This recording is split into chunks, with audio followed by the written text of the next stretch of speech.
না না, তোকে আমার সাইকেলে নিয়ে আমি আমার সাইকেল নোংরা করতে পারবো না। মা বলেছে আমি যেন আমার সাইকেলে তোকে কখনো না নেই। এই সরে যা আমার সামন থেকে। এ কথা বলে কনক সেখান থেকে চলে যায়। আর টুকিও কোনো উপায় খুঁজে না পেয়ে একা একা বাড়ির দিকে চলে যায়। আর যাওয়ার পথে তার সাথে এক বৃদ্ধার দেখা হয়। একে ঠাম্মি, তুমি আমার পথ আটকালে কেন?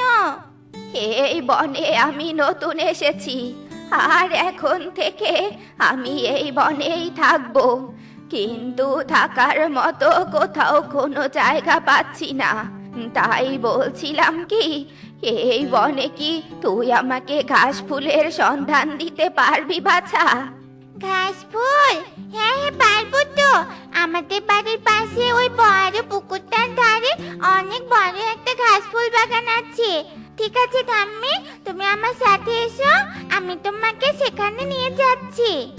এরপর টুকি যেই না সামনের দিকে এগোতে যাবে, ঠিক তখনই সে অজ্ঞান হয়ে মাটিতে পড়ে যায়। হে কি, কি হলো তোর? এই মেয়ে, কথা বলছিস না কেন? কথা বল, উঠে পড় বলছি। ও মা গো, এর শরীরে তো দেখছি অনেক জ্বর। এখন আমি কি করি? না না, এক্ষুনি একে সুস্থ করে তুলতে হবে, তা না হলে আজকে আর আমার ঘাস বাড়ি বানানো হবে না। এ কথা বলে সেই বৃদ্ধাটি তার হাতে থাকা জাদুর লাঠিটা টুকির কপালে ছুঁয়ে দেয়। আর সাথে সাথেই টুকির জ্ঞান ফিরে আসে। আর জ্ঞান ফেরার পর টুকি তার অসুস্থতার কথা একেবারেই ভুলে যায়। আর সেই বৃদ্ধাটিকে নিয়ে ঘাস ফুলের বাগানে যায়। এই যে ঠাম্মি, এটা হলো সেই ঘাস ফুলের বাগান।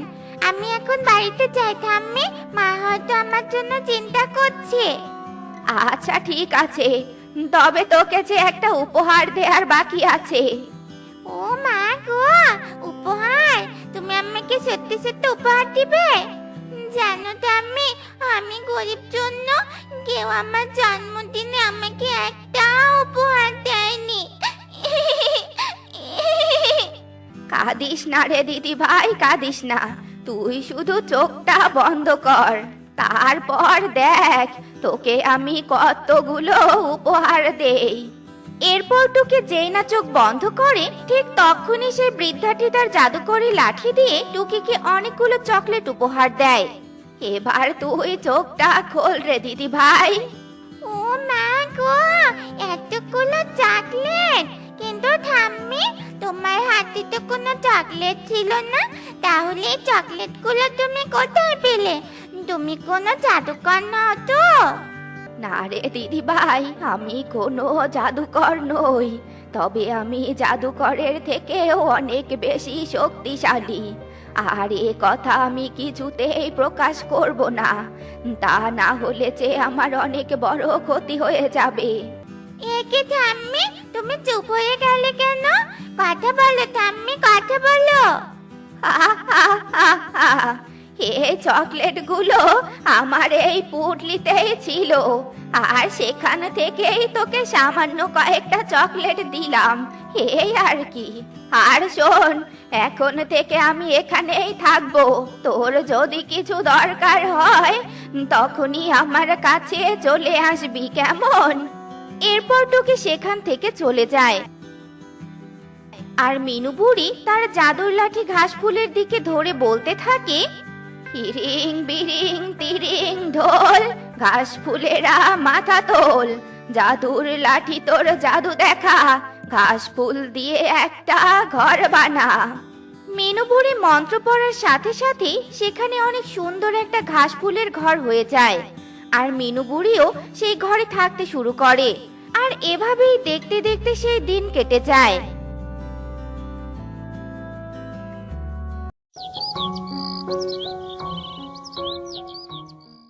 নেমা টুকি, তাড়াতাড়ি করে রেডি হয়ে নে। শুনলাম তোর স্কুল নাকি দুদিন বন্ধ আছে, তাই এই দুদিন আমরা তোর মাসির বাড়িতে বেড়াতে যাব। কি মজা, কি মজা! মাসির বাড়ি যাব। তুমিও একটু অপেক্ষা করো মা, আমি এক্ষুনি রেডি হয়ে নিচ্ছি।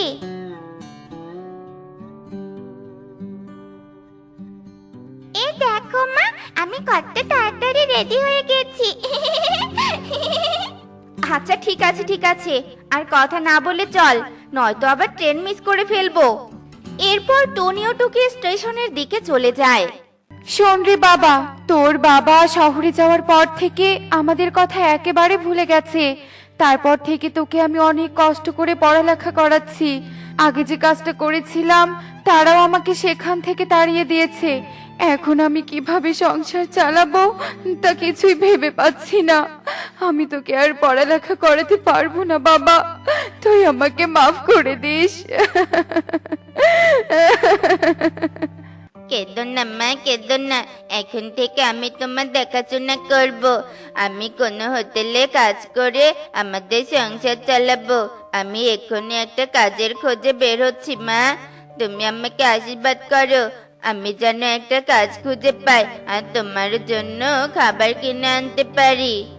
এই কথা বলে কনক সেখান থেকে চলে যায় আর সোজা কবুতরের ভাতের হোটেলে চলে যায়। কি রে বাবা, কিছু লাগবে নাকি? কবুতর আঙ্কেল, ও কবুতর আঙ্কেল, তোমার দোকানে আমাকে একটা কাজ দিবে? আমার একটা কাজের ভীষণ দরকার। না না, আমার দোকানে কোনো কাজের ছেলে লাগবে না। এমনিতে আমার ব্যবসায় কোনো আয় রোজগার হচ্ছে না। এখন তোকে কাজে নিলে আমি তোকে বেতন দিব কিভাবে? চলে যা, আমি তোকে কোনো কাজ দিতে পারবো না। এরপর কনক নিরুপায় হয়ে কবুতরের দোকান থেকে চলে আসে আর সারা বন ঘুরে একটা কাজ খুঁজতে থাকে, কিন্তু কোথাও সে একটা কাজের খোঁজ পায় না। অবশেষে ঘুরতে ঘুরতে কনকের অনেক বেশি খিদে পেয়ে যায়, তাই সে সেই বৃদ্ধার ঘাস ফুলের বাড়ির সামনে চলে যায়। ওরে বাবা রে, কত সুন্দর দেখতে এই ঘাস বাড়িটা। এই বাড়িতে নিশ্চয়ই কোনো বড়লোক পাখি বাস করে। যাই, বাড়ির ভিতরে যাই। এরপর কনক ঘাস ফুলের ঘরের ভিতরে চলে যায় আর সেখানে গিয়ে সেই বৃদ্ধার জাদুর লাঠিটা দেখতে পায়। আরে, এই লাঠিটা কেমন জাদুর লাঠি বলে মনে হচ্ছে। টিভিতে যখন কার্টুন দেখছিলাম তখন একটা পরীর হাতে এরকম একটা লাঠি থাকতে দেখেছিলাম। তবে কি এটা কোনো পরীর বাড়ি? এই লাঠিটা পেয়ে বেশ ভালোই হলো। এখন এই লাঠির সাহায্যে আমি অনেক কিছু করতে পারবো। এখন আর আমাকে কোনো কাজ করতে হবে না। এই কথা বলে কনক সেই বৃদ্ধার জাদুর লাঠিটা নিয়ে পালিয়ে যায় আর অনেকটা পথ দূরে গিয়ে দাঁড়িয়ে যায়। না, খিদের জ্বালায় আর ছুটতেই পারছি না। এবারে এই লাঠিটাকে পরীক্ষা করে দেখতে হবে সত্যি এটা কোনো জাদুর লাঠি কিনা। তুই যদি হোস জাদুর লাঠি, খাবার নিয়ে আয় তাড়াতাড়ি। কনক ছন্দ বলার সাথে সাথে কনকের সামনে অনেক রকমের খাবার চলে আসে। এজন্য কনকের বুঝতে আর বাকি থাকে না যে সেটা সত্যিকারের জাদুর লাঠি ছিল। এরপর কনক পেট ভরে সম্পূর্ণ খাবার খেতে থাকে আর নিজের হাতে জাদুর লাঠি পেয়ে সে খুশিতে আত্মহারা হয়ে যায়। এখন আমি আমার সমস্ত ইচ্ছে পূরণ করব। আমার অনেক দিনের শখ, আমি প্লেনে চড়ে আকাশে উড়ব। আজকে আমি আমার স্বপ্নটা চোখের পলকেই পূরণ করব। এরপর কনক জাদুর লাঠির সাহায্যে প্লেনে করে আকাশে উঠতে থাকে আর সে প্লেন চালাতে না জানার কারণে প্লেন থেকে মাটিতে পড়ে যায় আর পড়ে গিয়ে তার একটা পা ভেঙে যায়। ঠিক তখনই ওই পথ দিয়ে টুনি ও টুকি যাচ্ছিল আর তারা কনককে রক্তাক্ত অবস্থায় পড়ে থাকতে দেখতে পায়। একে কনক, তোর এই অবস্থা হলো কি করে? টুকি রে টুকি, তুই আমাকে সাহায্য কর টুকি। পায়ের ব্যথাতে আমি মরে যাচ্ছি। কিন্তু কনক বাবা, তোমার এই অবস্থা হলো কিভাবে? এরপর কনক টুনি আর টুকিকে সব কথা খুলে বলে আর কনকের কথা শুনে টুকি বলে, হ্যাঁ মা, এই জাদুর লাঠিটা আমি ওই ঠাম্মির কাছে দেখেছিলাম। এতক্ষণে হয়তো ঠাম্মি তার জাদুর লাঠিটা খুঁজছে। শোনো মা, তুমি কনককে নিয়ে হাসপাতালে যাও, আমি বরং এই জাদুর লাঠিটা ঠাম্মিকে দিয়ে আসছি। এরপর টুকি সেই বৃদ্ধার বাড়িতে চলে যায়। এদিকে টুনি ও কনককে নিয়ে হাসপাতালে চলে যায়, কিন্তু ডাক্তার কনকের পায়ে কিছুতেই ব্যান্ডেজ করতে পারছিল না। এ কি টুনি, এ তুই কাকে নিয়ে এসেছিস? এর পায়ে ব্যান্ডেজ করা যাচ্ছে না কেন? এরকমটা তো আগে কখনো হয়নি।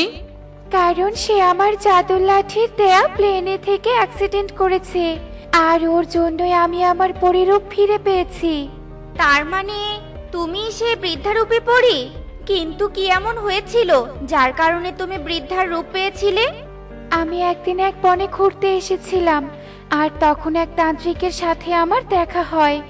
তখন সেই তান্ত্রিক আমাকে বন্দি করে আমার জাদুর লাঠি কেড়ে নেয়ার চেষ্টা করে, আর সেই তান্ত্রিক আমার জাদুর কাঠি হাতে নেয়ার সাথে সাথেই সে অনেক অসুস্থ হয়ে যায়। তারপর তারপর কি হলো? তারপর তান্ত্রিক বলতে থাকে, এ কি, আমার এমন অবস্থা হলো কি করে? আমি হঠাৎ করে এমন অসুস্থ হয়ে গেলাম কেন? এই শয়তান পরী, কি আছে তোর এই জাদুর কাঠিতে, যার কারণে আমি মৃত্যুর মুখে চলে যাচ্ছি? সেটা তো আমিও বুঝতে পারছি না, তবে এটা হয়তো আমাদের পরীদের পবিত্র কাঠি, আর এটা হচ্ছে তোমার খারাপ মন নিয়ে ছোঁয়ার পরিণাম। এরপর সেই তান্ত্রিক ছটফট করতে করতে মরে যায়, আর ঠিক তখনই আমি এক বৃদ্ধ হয়ে যাই। আর তখনই আমার জাদুর কাঠি বলে ওঠে, তুমি সেদিনই পরিরূপ ফিরে পাবে যেদিন আমাকে আবারও কেউ মন্দ মন নিয়ে চুরি করবে, আর আমার দ্বারা তার ক্ষতি হবে। এটা হলো আমাকে রক্ষা করতে না পাওয়ার শাস্তি।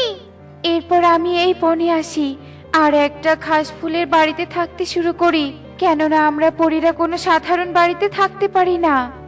এখন তাহলে আমার বন্ধু কনকের কি হবে? ও কি সেই তান্ত্রিকের মতো মরে যাবে? না টুকি, কনকের সম্পর্কে আমি শুনেছি ও নিরুপায় হয়ে চুরি করেছে।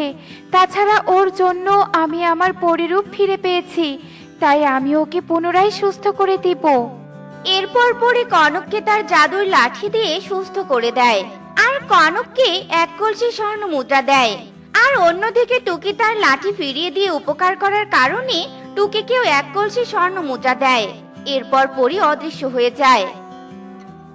শোন রে বাবা কনক, জীবনে যত বড় কঠিন বাস্তবতার সম্মুখীন হই না কেন, আমাদের কখনোই চুরির পথটা বেছে নেওয়া উচিত নয়। চুরি করা যে মহাপাপ, আর পাপ করলে এর শাস্তি যে কোনো ভাবে পেয়ে যাব, যেমনটা তুই চুরি করার জন্য পেয়েছিলি।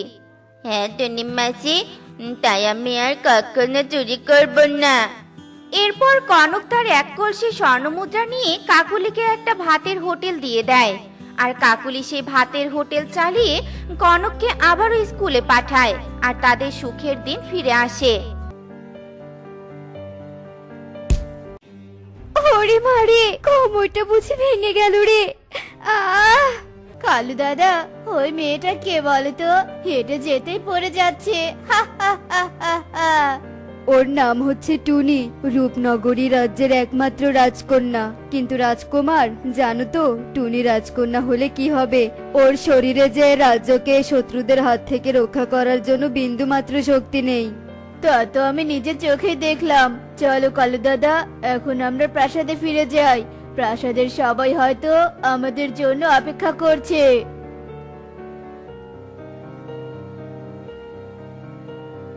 কি রে মা টুনি, তুই পড়ে গেলি কিভাবে?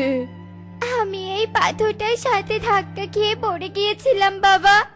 না জানি মাঝপথে এভাবে পাথরটা কে ফেলে রেখেছে। আজ যদি আমার জায়গায় অন্য কেউ থাকতো, তাহলে তারও বড় কোনো বিপদ হয়ে যেতে পারতো। তাই আমাদের যেখানে সেখানে ময়লা আবর্জনা ফেলা উচিত নয়, তাই না বাবা? আরে মা, সৃষ্টিকর্তা তোর মাথায় অনেক বুদ্ধি দিয়েছে রে মা, কিন্তু একটু শক্তি যদি তোর শরীরে থাকতো, তাহলে আমি তোর ওপর আমার রাজ্যের দায়িত্ব দিতে পারতাম। ও বাবা, শোনো না, বলছিলাম কি, এখানে অনেক বড় একটা ময়লা ফেলার ডাস্টবিন রেখে দিবে কেমন? তাহলে সবাই এই ডাস্টবিনে ময়লা ফেলবে, তখন আমার মতো কেউ আর পড়ে যাবে না। এরপর রাজু টোনা টুনির কথা মতো সেখানে অনেক বড় একটা ডাস্টবিন রেখে দেয়। সাবধান রাজকুমার, ওই বাঘটা আমাদেরকে আক্রমণ করার জন্য আমাদের দিকে এগিয়ে আসছে।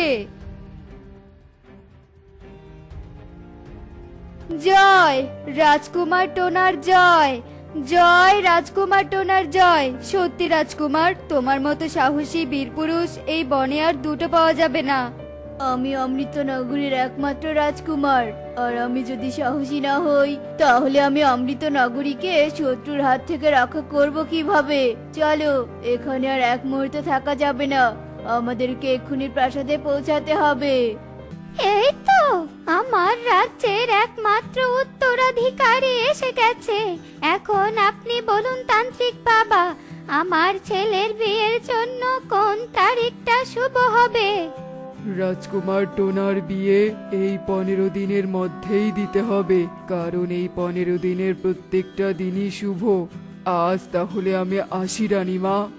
এ কি মা, তুমি হঠাৎ করে আমার বিয়ের সিদ্ধান্ত নিলে যে, এর কারণ কি বলো তো?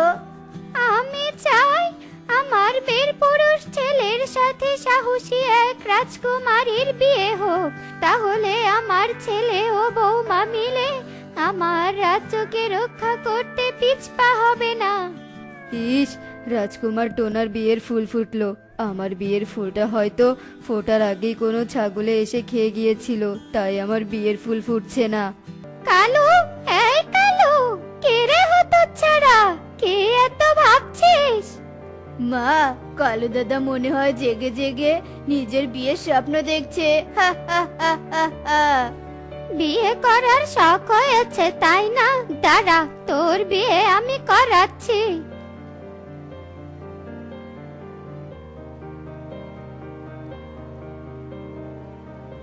এই কে কে কে? এ কি রানীমা, আপনি আপনি আমাকে পানি ঢেলে দিলেন, কিন্তু কেন বলেন তো?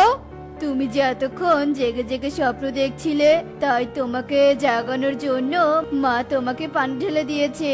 তা তোমারও কি বিয়ে করতে ইচ্ছে করছে নাকি কালু দাদা? ইয়ে মানে না, মানে বয়স তো কম হলো না, আর কিছুদিন গেলে তো আর কোনো মেয়ে আমাকে বিয়ে করবে না, তাই বলছিলাম কি রানীমা। আর বলতে হবে না, আমি বুঝে গেছি। ঠিক আছে, তোদের দুজনের জন্য আমি মেয়ে খোঁজ করার ব্যবস্থা করছি।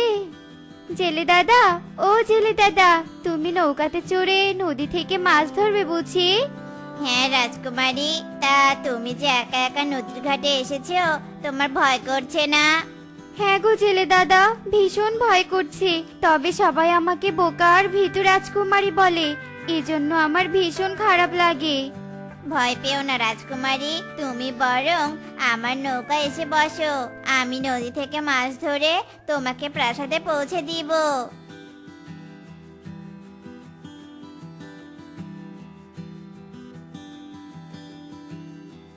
হায় হায়, এ কি সর্বনাশ হয়ে গেল! রাজকুমারী টুনি তো নদীতে পড়ে গেল। এক্ষুনি খবরটা গিয়ে রাজামশাইকে জানাতে হবে। আমাদের পানির নিচের রাজ্যে তোমাকে স্বাগতম সুন্দরী। কে তুমি, আর আমি কোথায়? তুমি মাঝ নদীতে এসে পানিতে পড়ে ডুবে গেছিলে, আর আমি তোমাকে আমার রাজ্যে নিয়ে এসেছি। তুমি কি আমাকে বিয়ে করবে গো সুন্দরী? বিয়ে? না না, আমাকে তো কোনো রাজকুমার বিয়ে করতে চায় না, কারণ আমার নাকি একটু সাহস নেই, আর আমার সাহস আর শক্তি নেই। এজন্য নাকি আমি আমার রাজ্যকে শত্রুর হাত থেকে রক্ষা করতে পারবো না। তাহলে আমাকে বিয়ে করলে আমি যে তোমার পাশে শত্রুর বিপক্ষে রুখে দাঁড়াতে পারবো না। তোর মানে তুমি একজন রাজকুমারী? তাহলে তো আমি তোমাকে বিয়ে করতে পারবো না, কারণ আমার কুণ্ডলিতে যে একটা দোষ আছে, আর সেটা হচ্ছে আমি যদি কোনো রাজকুমারীকে বিয়ে করি তাহলে সেদিনই হবে আমার জীবনের শেষ দিন। তবে তুমি কোনো চিন্তা করো না, আমি তোমাকে শক্তিশালী ও সাহসী মেয়ে বানানোর চেষ্টা করছি। তুমি সত্যি বলছো? তুমি আমাকে শক্তিশালী হবার উপায় বলে দিবে? হ্যাঁ টুনি, তুমি আমার সাথে এসো।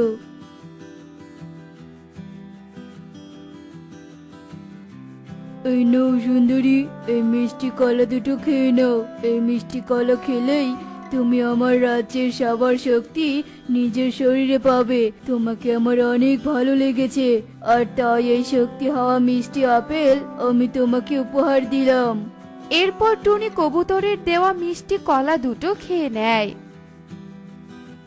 একে অমৃত নগরীতে সবাই ভিড় করছে কেন? যাই, আমি বরং রানীমাকে গিয়ে জিজ্ঞেস করি। রানীমা, ও রানীমা, সব রাজকুমারীরা এখানে এসে ভিড় করছে কেন? এরা সবাই আমার বীর পুরুষ ছেলেকে বিয়ে করার জন্য তাদের শক্তির পরীক্ষা দিতে এসেছে। এদের মধ্যে যে এই মোটা গাছের অংশকে একবারে তলোয়ার দিয়ে আঘাত করে কেটে ফেলতে পারবে, সেই হবে এই রাজ্যের একমাত্র রাজকুমারীর অর্ধাঙ্গিনী। তাই নাকি রানীমা? তাহলে আমি এখানে দাঁড়িয়ে থেকে এদের সবার পরীক্ষা দেওয়া দেখি।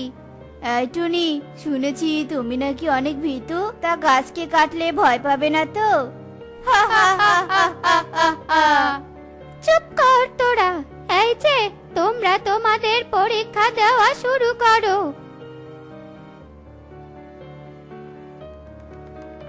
তবে কে আমার ছেলের জন্য যোগ্য শক্তিশালী মেয়ে খুঁজে পাওয়া যাবে না? রানীমা, সবাই তো পরীক্ষা দিল, আমিও একবার চেষ্টা করে দেখব কি? এই, তুই দিবি পরীক্ষা? ভূতের মুখে দেখছি রাম নাম নিচ্ছিস। হা হা হা হা হা। ঠিক আছে টুনি, তুই মেয়েটা তো অনেক ভালো মনে, আর তুই যদি এই পরীক্ষায় উত্তীর্ণ হতে পারিস তাহলে আমি টোনার সাথে তোকেই বিয়ে দেব। এটা কি করে সম্ভব?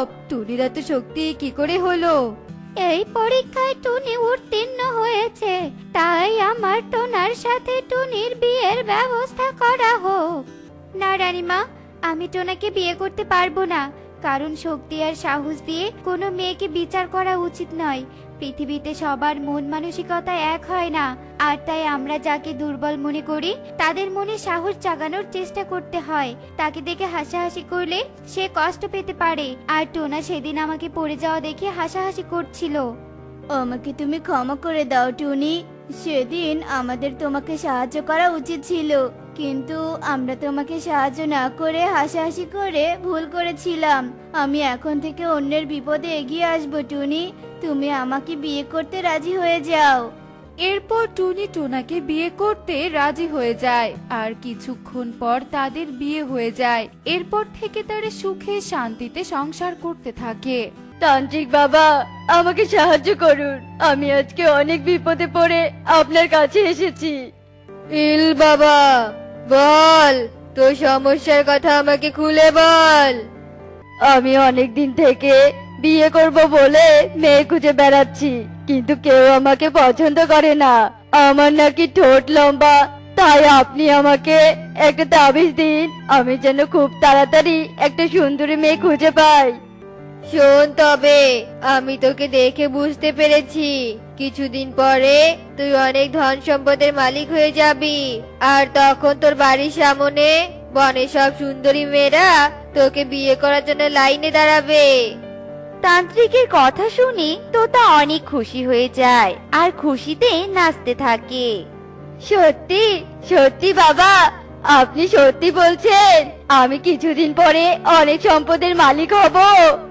তবে কি আমাকে তোর ভণ্ড বলে মনে হয়? তুই কি আমাকে বিশ্বাস করিস না? তবে এক্ষুনি দূর হয়ে যা আমার সামন থেকে। আমাকে ক্ষমা করবেন বাবা, আমি আপনাকে ভণ্ড কেন বলবো? আমি আপনাকে বিশ্বাস করি জন্যই আপনার কাছে এসেছি। শোন, আজকে আমাবস্যা রাত, এই রাতে আমি গভীর ধ্যানে বসবো, আর আজকে দিনে আমি এই বনে সবার ভবিষ্যৎবাণী বলে দিব। এই খবরটা তুই বনে সব পাখিকে বলবি, বুঝেছিস? এরপর তোতা সেখান থেকে খুশি হয়ে চলে যায় আর সবার বাড়ি বাড়ি গিয়ে তান্ত্রিকের কথা বলে। শোনো কাকুলি, আমরা আজ রাতে তান্ত্রিক বাবার কাছে যাব আর আমাদের দুজনের ভবিষ্যৎবাণী শুনে আসব। কিন্তু ভবিষ্যৎবাণী শুনতে চাইলে তান্ত্রিক বাবাকে তো টাকা দিতে হবে, আর আমাদের কাছে তো বাজার খরচের টাকা ছাড়া অতিরিক্ত কোনো টাকা নেই। আজকে না হয় টুনির কাছ থেকে ধার নিয়ে খাবার খাবো, তবু আমাদের তান্ত্রিক বাবার কাছে যেতেই হবে কাকুলি। কিছুক্ষণ পরেই রাত হয়ে যায়।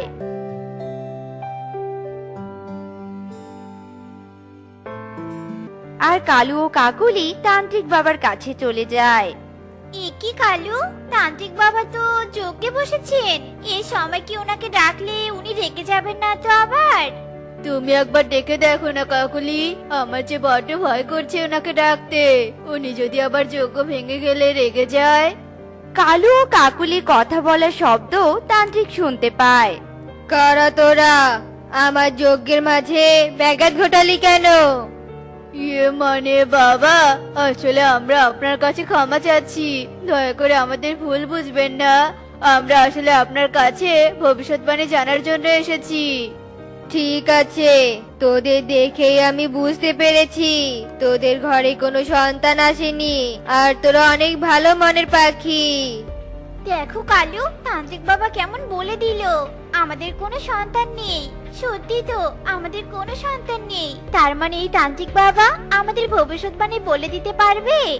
তান্ত্রিক বাবা, আপনি একটু ধ্যান করে দেখুন না, আমার কাকুলির গর্ভে কি কখনো সন্তান আসবে না? বলুন না তান্ত্রিক বাবা, বলুন আমাকে। শোন, তবে তোরা কখনো সন্তানের মুখ দেখতে পারবি না, তবে তোরা ভবিষ্যতে অনেক টাকার মালিক হয়ে যাবি।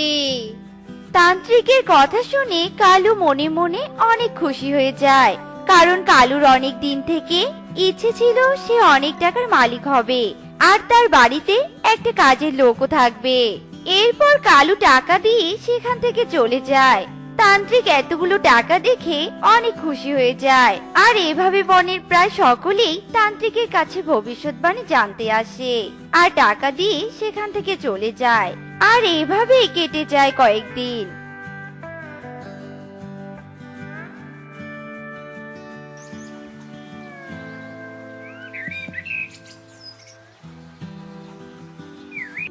জানো টনি, বনের সকলে বলা বলি করছে এই বনে নাকি এক তান্ত্রিক বাবা এসেছে, আর সে নাকি ভবিষ্যৎ সম্পর্কে সবকিছু বলে দিতে পারে। তাই আমাদের ডিমদের ভবিষ্যৎ জানার জন্য তান্ত্রিকের কাছে যেতে ইচ্ছে করছে গো।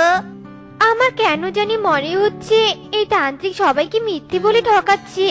তবে তোমার যখন ইচ্ছে করছে একবার তান্ত্রিকের কাছে ডিমদেরকে নিয়ে যাবে, তাহলে আমি আর না করব না। এরপর টোনা ও টুনি তাদের 3টি ডিম নিয়ে তান্ত্রিকের কাছে যেতে থাকে। আর তারা যখন তান্ত্রিকের কাছে যাচ্ছিল তখনই কালু ও কাকুলি তাদেরকে দেখতে পেয়ে যায়।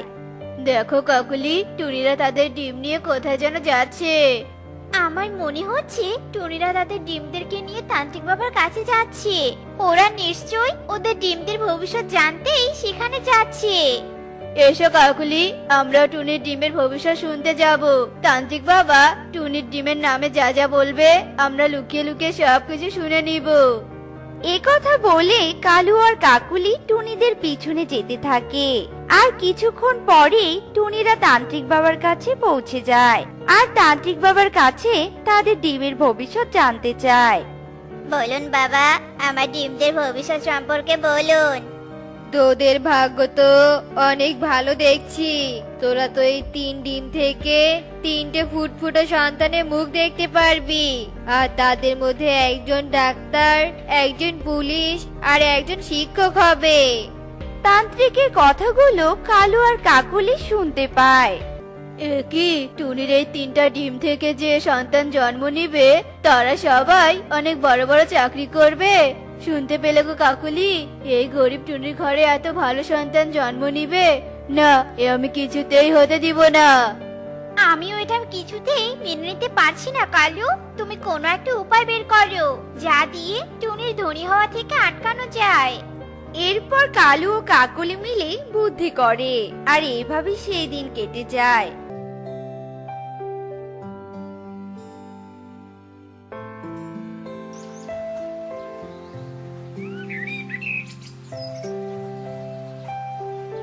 পরের দিন সকালে টোনা একটা ভ্যানে কলা বিক্রি করতে অন্য বনে চলে যায় আর কালু ও কাকুলি টুনির বাড়ির পাশে এক গাছের ডালে লুকিয়ে লুকিয়ে টুনির বাড়ি পাহারা দিচ্ছিল। কি বালতিতে তো একটুও পানি নেই, আর পানি নিতে তো বেশ কিছুতে যেতে হবে। এরপর টুনি ডিম 3টে বাড়িতে রেখে দরজা দিয়ে পানি নিতে চলে যায়। এদিকে টুনিকে বাড়ি থেকে বের হতে দেখে কালু আর কাকুলি টুনির 3টে ডিম চুরি করে নিয়ে পালিয়ে যায়। অন্যদিকে টুনি কিছুক্ষণ পরে পানি নিয়ে বাড়িতে চলে আসে আর বাড়িতে এসে দেখতে পায় তার 3টি ডিম বাড়িতে নেই। কি আমার ডিম কোথায় গেল? এক্ষুনি তো আমি আমার ডিমগুলো রেখে পানি নিতে গিয়েছিলাম। এইটুকু সময়ের মধ্যে কে আমার ডিমগুলো নিয়ে গেল? এখন আমি কি নিয়ে বাঁচবো? আমার ডিম। কি হয়েছে টুনি, তুমি এভাবে কাঁদছো কেন? ওগো, আমাদের যে অনেক বড় সর্বনাশ হয়ে গেছে। আমি এক্ষুনি আমাদের ডিম 3টি রেখে পানি নিতে গিয়েছিলাম, আর বাড়িতে এসে দেখি আমার 3টি ডিম নেই। হায় সৃষ্টিকর্তা, আমাদের সন্তানদের মুখটাও দেখতে পেলাম না। নিশ্চয় শয়তান ঈগল আমাদের ডিমগুলো চুরি করে খেয়ে ফেলেছে। শোনো কাকুলি, আমাদের তো কোনো সন্তান নেই। আজকে থেকে এরাই হবে আমাদের সন্তান। তুমি টুনির ডিমদের তা দাও তো কাকুলি।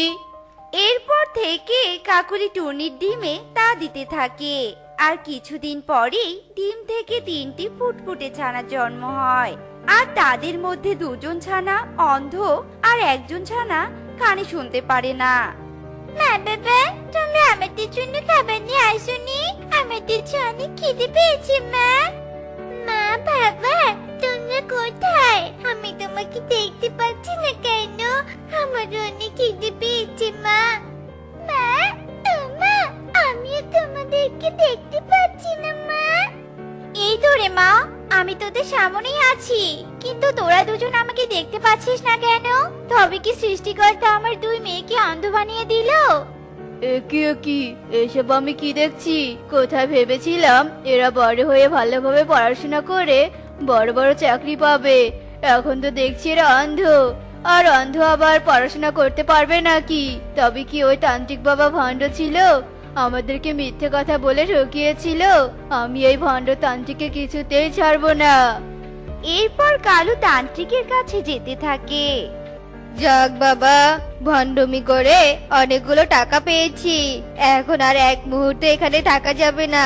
কেউ যদি আমার আসল রূপ বুঝতে পারে তবে আমাকে মেরে মাটি চাপা দিয়ে রাখবে। এই কথা বলে পেঁচাতান্ত্রিক তার পুটলি নিয়ে বন ছেড়ে পালিয়ে যায়। আর এদিকে কালু এসে দেখে তান্ত্রিক সেখানে নেই, আর কালুও বাড়িতে চলে আসে। আর এভাবেই সেই দিন কেটে যায়।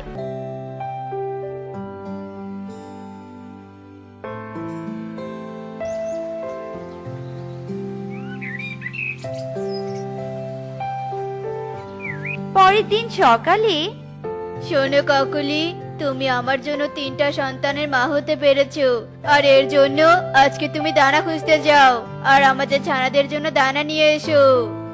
কাকুলি কালুর কথায় রাজি হয়ে যায় আর ছানাদের জন্য দানা খুঁজতে বনে চলে যায়। এদিকে কালু তার 3 সন্তানকে নিয়ে দূরের এক জঙ্গলে রেখে চলে আসে। বাবা, তুমি আমাদেরকে রেখে কোথায় চলে গেলে বাবা?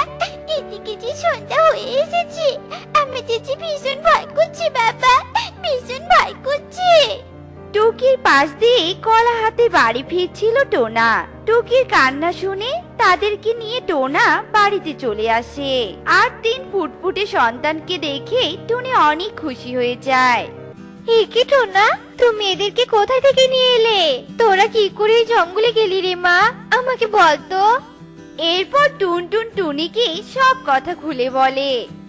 আহারে, কোন শয়তান বাবা তার ছানাদের সাথে এমন করতে পারে? তোরা কাঁদিস না রে মা, আজকে থেকে আমরাই তোদের বাবা মা। এরপর টুনি 3 ছানাদের লালন পালন করতে থাকে। আর কিছুদিন যাওয়ার পরে বুঝতে পারে তারা প্রতিবন্ধী, তাই 3 ছানাকে নিয়ে ডাক্তারের কাছে যায় আর 3 ছানাদের ভালোভাবে চিকিৎসা করায়। আর 3 ছানা সুস্থ হয়ে যায়। আমি তোমাদের দেখতে পাচ্ছি মা, আমিও তোমাদের দেখতে পাচ্ছি। তোমরা আমাদের সত্যিকারী মা বাবা হলে খুব ভালো হতো। এভাবে টুনি তার ছানাদের সাথে বেশ আনন্দে দিন কাটাচ্ছিল। একদিন কাকুলি টুনির বাড়িতে খাবার চাইতে আসে আর তার 3 ছানাকে দেখে অবাক হয়ে যায়। মা এসেছে, মা এসেছে, আমাদের মা এসেছে। তুমি আমাদের রেখে কোথায় গিয়েছিলে মা? বলো মা। টুকি সোনা, কাকুলি তোদের মা? এটা কি করে সম্ভব? কাকুলি দিদি, তুমি তো একদিন আমাকে বলেছিলে যে তুমি কখনো মা হতে পারবে না। তবে এই ছানা কার কাকুলি দিদি? সত্যি করে বলো, নয়তো আমার থেকে খারাপ কেউ হবে না। আমাকে তুই ক্ষমা করে দে টুনি। আমি এতদিনে সন্তান হারানোর কষ্টটা বুঝতে পেরেছি। আর আমরা তোর 3টা ডিম চুরি করে ভুল করেছি। সন্তান হারানোর কষ্ট যে অনেক বেশি হয় এটা আমি আগে জানলে কিছুতেই তোর ডিম চুরি করতে দিতাম না। কেঁদো না কাকুলি দিদি, ছানা না থাকার কষ্ট আমি বুঝি। তুমি যে তোমার ভুল বুঝতে পেরেছো এতেই আমি অনেক খুশি হয়েছি। আর তুমি আমার ডিম থেকে ছানা দিয়েছো। আজকে থেকে আমাদের ছানাদের 2টো মা। আমরা 2 মাই আমাদের সন্তানদের দেখে রাখবো। তো বন্ধুরা, আমাদের আজকের এই গল্পটি তোমাদের কাছে কেমন লেগেছে তা কমেন্টে জানাতে ভুলো না কিন্তু।